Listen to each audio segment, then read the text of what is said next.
Huling hapon, oras na para aramon ng mga maiinit na bareta kanal daw na maruluwas sa agas sa mga periodiko, radyo asin telebisyon. Erot na madadangog ngunyan sa DZGB Bareta alas 5. Mga bareta ngunyan para sa aga. Erot na tinipon sa DZGB Newsbase. DZGB Bareta alas 5. Kaiba ang field reports kan Mega Force Patrol. Halin sa iba-ibang parte kanalbay asin kabikolan. Ngunyan, uya ang sa idong tagapagbareta. Maray na hapon sa pangarangkan news base kan Mega Force Patrol asin kan Technical Department. Ako po ang sa indong magiging tagapaghatod bareta si Pio Fernandez. Eno sa detalyes kan bareta sa lado nasyonal, pinagdesignar ni Presidente Bongbong Marcos Jr. si Dr. Jose Britanio Pujalte Jr. bilang bagong sekretaryo kan Departamento de Salud. Sa salidahan ni Pujalte, si dating Health Secretary Ted Herbosa na nagsaangat nin courtesy resignation dahil sa iyang salud. Sigun kay Palace Press Officer Abogada Claire Castro, nagsaangat nin courtesy resignation si Herbosa dahil tamaot niyang matutukan an sa iyang kamugtakan. Baguan sa iyang pagkakadesignar bilang DOH Secretary, nagsirbe si Pujalte bilang Medical Center Chief kan Philippine Orthopedic Center poon pa kan taon 2014. Naging parte kan Departamento de Salud si Pujalte Jr. taon 1991 asin natapos ang sayang orthopedic residency sa Philippine Orthopedic Center kan taon 1994. Nagtapos siya din kursong medisina sa Universidad kan Pilipinas, Colegio de Medicina, asin nagtapos din master's degree sa Hospital Administration sa Ateneo de Manila Graduate School of Business.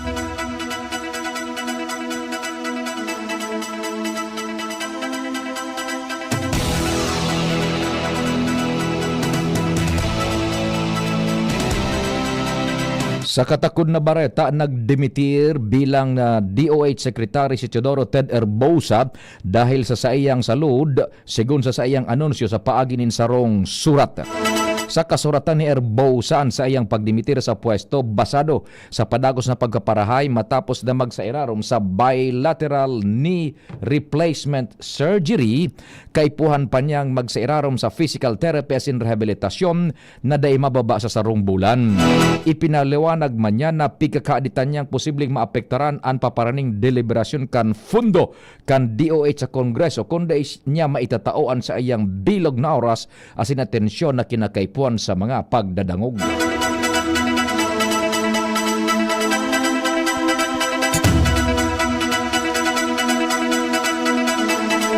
Sa may relasyon pang bareta, matututukan na nin marhay kan Departamento de Salud ngunya na nagdimitir na si Secretary Ted Herbosa dati matapos ang halos 3 taon na pagmamanehar kan departamento.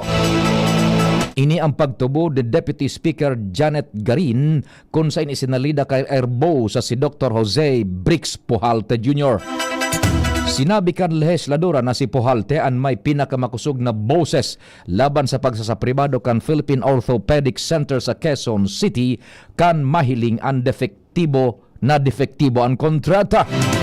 Sinabi pa ni Garin na nagtuturo man ini sa University of the Philippines, LaSalle asin Far Eastern University asin nagtutubod ini na kayang maipagsaro ang mga opisyales kan Departamento kan Salud tanganing mapakaskas asin mamatean kan mga namamanuan ang serbisyo sa publiko.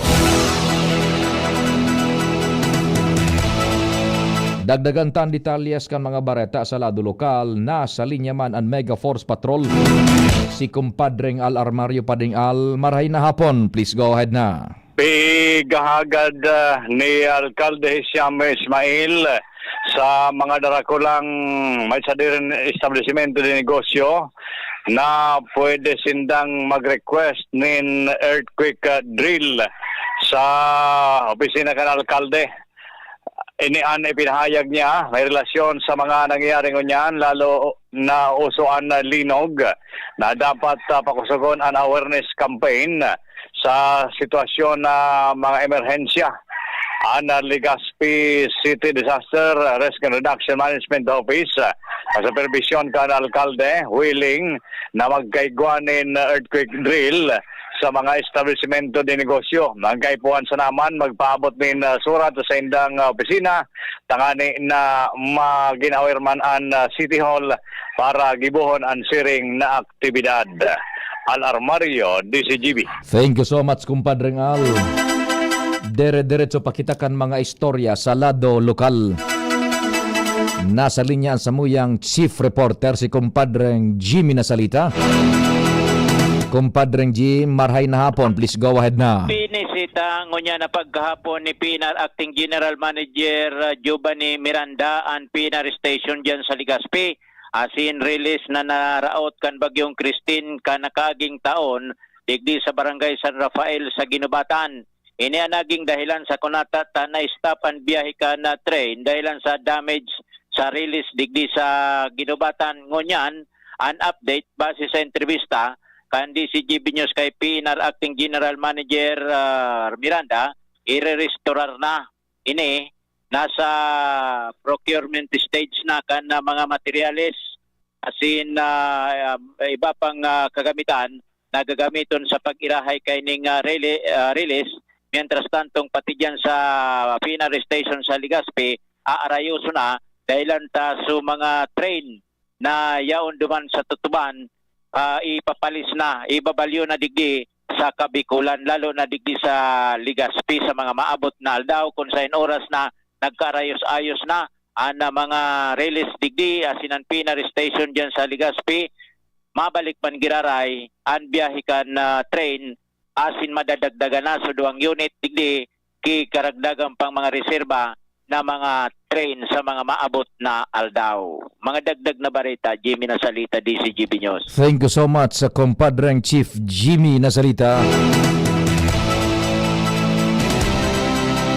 Mientras tanto sa iba pang bareta, nagsaangat na ang kampo ni Vice Presidente Sara Duterte kan sa indang komento asin memoranda may koneksyon sa kahagadan kan House Prosecution Panel na makuha ang tax records asin bank account records kan Vice Presidente asin kan sa iyang agum na si Attorney Man Scarpio kasabay naan 22 na negosyanteng may koneksyon sa Vice Presidente.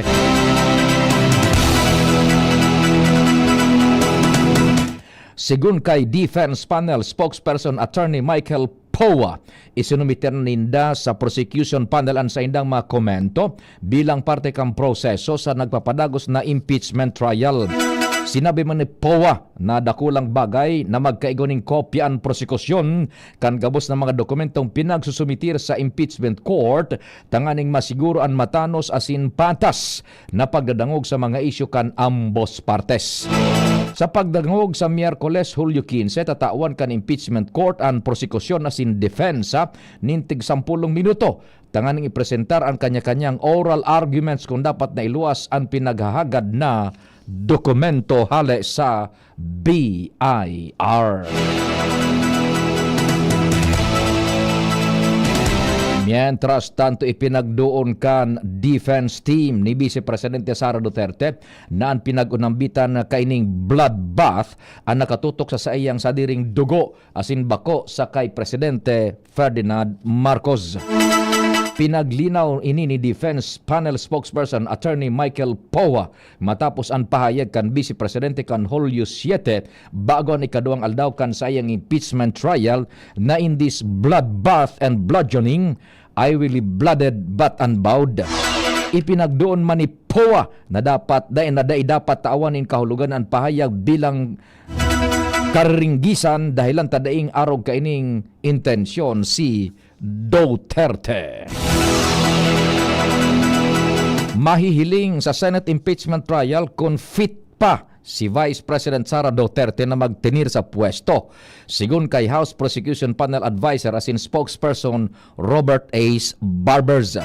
Sigun kay Barbers, bako kamawutan kan impeachment trial na patunayan ang kasong kriminal laban kay Duterte kundi dapat pa ba ining magtinir sa pwesto basado sa sayang mga ginibo.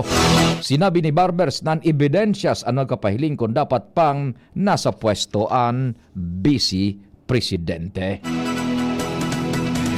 Mientras tanto, pinagkonfirmar ni Prosecutor asin San Juan Representative Isabel Maria Zamora na isasangat na sa Korte Suprema ang issue sa threshold o dapat na numero kan boto tangani makonvict si Vice Presidente Sara Duterte lalo na dai kompleto ang 24 senador sa impeachment trial. Tiglinaw man kan legisladora na dai kaipuhanan nin bas-bas kan prosecution team an isasangat na petisyon. Kan nakaaging semana, sinabi ni Impeachment Court Presiding Officer Senator Judge Francis Chis Escudero naman tinido pa man sa 16 ang threshold o basihan para sa pag-convict alagad pwede ining ipalinaw sa Korte Suprema.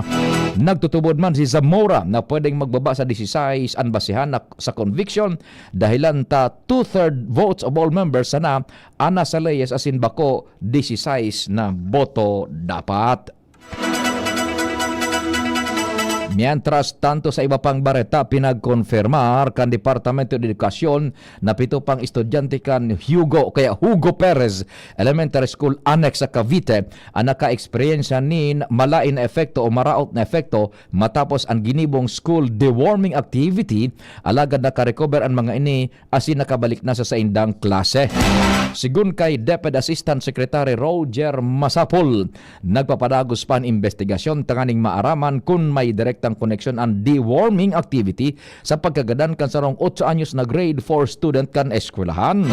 Magigirumduman na nangapudan ng hustisya ang pamilya kan grade 4 na estudyante matapos ining magadan matapos ang ginibong deworming activity kan Huwebes, Hulyo 2 kaining taon.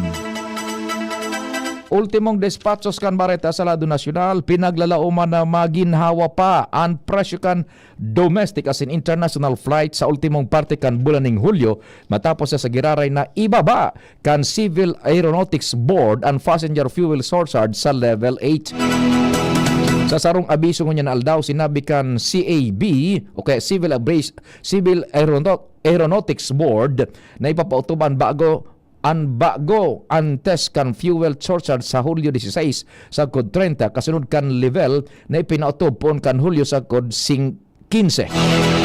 Kaya Hulyo 1 sa kod Hulyo 15. Sa erarom kan level 8 papatawan ning 253 pesos sa kod 787 pesos na fuel surcharge ang mga domestic flights mantang nasa 835.5 sentimos naman sa kod 6,000 pesos asin 208.98 sentimos naman para sa international flights. Ang fuel surcharge ang kasiblag na babayadan hale sa base fare na pigapataw kan mga airline tanganing mabawi ang gastos sa jet fuel. Yan po ang detalyes kan mga bareta sa lado nasyonal sa pagarang ka nagsururat kan informasyon sa pamayon ni News Director o kaya sa supervision ni News Director Mardela, Jen Matthew Balyaran, Nicole Ann Gloriani, Mega Force Patrol. Sa Master Control si Tata Nems Flora, si Jerome Nico Martinez man sa IT. Ako po si Pio Fernandez. Salamat. Diyos marhay na hapon. Jericho Rosales po. Ibang level na tayo.